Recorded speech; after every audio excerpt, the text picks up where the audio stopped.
दोस्तों, जिन्होंने भी अभी तक हमारे चैनल को लाइक और सब्सक्राइब नहीं किया है, कृपया करके हमारे चैनल को लाइक और सब्सक्राइब कर ले, क्योंकि हम अपने इस चैनल के ऊपर बहुत इंपॉर्टेंट वीडियो लाते हैं जो आपके बहुत ही काम के होते हैं।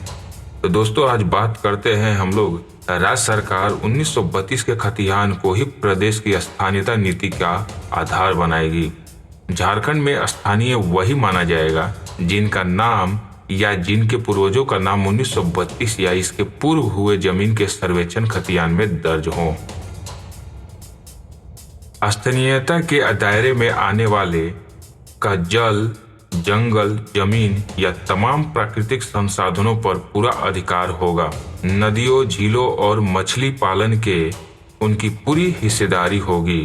भूमिहीन व्यक्तियों के मामले में स्थानीय व्यक्ति की पहचान ग्राम सभा द्वारा उसकी सांस्कृतिक स्थानीय रीति रिवाज और परंपरा के आधार पर किया जाएगा। जो व्यक्ति या जिनके पूर्वज झारखंड में 1932 या उसके पूर्व से रहते हों, परंतु खतियान के अनुपलब्ध रहने तथा अपठनीय होने के कारण या अन्य किसी वैध कारण से जमीन के कागजात नहीं दिखा पा रहे हो, तो उसके मामले में ग्राम सभा को उनके स्थानीय निवासी होने की पहचान का अधिकार होगा।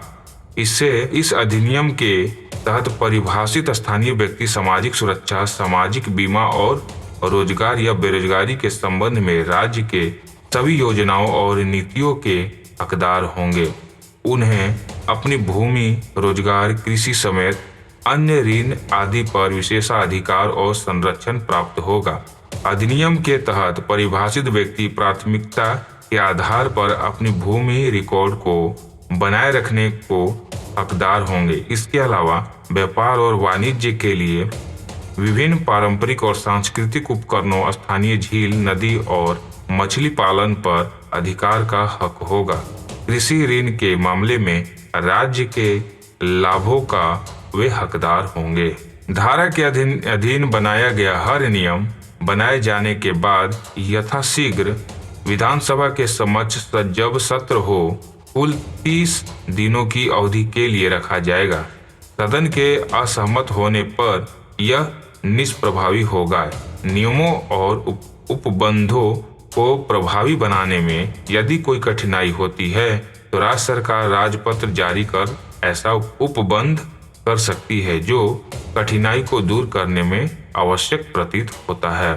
विधेयक का उद्देश्य स्पष्ट करते हुए उल्लेख किया गया है कि 1932 के पहले और 1932 के बाद दूसरे राज्यों से लोगों के आने के कारण मूल निवासियों या आदिवासियों या मूल निवासियों के सामाजिक विकास, रहन सहन, रीति रिवाज और परंपराओं पर नकारात्मक प्रभाव देखा गया है। इसके अलावा 1941 की जनगणना के बाद से अनुसूचित जनजातियों की जनसंख्या प्रतिशत में लगातार गिरावट हो गई है। गिरावट विभिन्न कारणों से है, लेकिन इस बात से इनकार नहीं किया जा सकता है कि नीति स्तर पर सकारात्मक कार्रवाई की आवश्यकता है।